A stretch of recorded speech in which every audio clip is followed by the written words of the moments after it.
Do you want to learn how to add image in Figma Buzz? In this video, I'll show you how to do it. So let's get to it. First, you need to go over to figma.com and log into your account.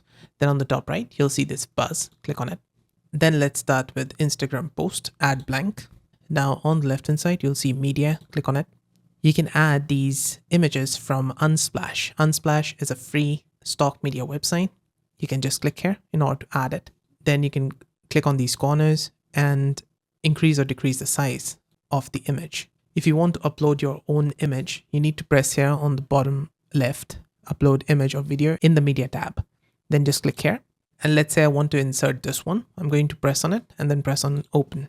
Now what it's going to do is copy it to your clipboard. You can see here, I've got this plus icon on my cursor and it has that image right next to it. All I need to do is just press somewhere on the canvas and it's going to be inserted in it. Now they don't have an history of your uploaded images, so you would not be able to find it in the media tab. You need to keep on uploading it again and again. Also, if you're wondering how to upload a video inside Figma Buzz, you can do it, but you would need to upgrade to a paid plan. Like if I go over here, all files, try to import this screen recording, it's going to prompt me to upgrade to the professional plan. So you can upgrade to the professional plan and then you'll be able to upload a video inside your project. And that's it. That's how to add or upload image in Figma Buzz. I hope this video helped. If it did, let me know with a like and comment. And on the right hand side, you can find more Figma Buzz related guides and fixes. See you there. Bye for now.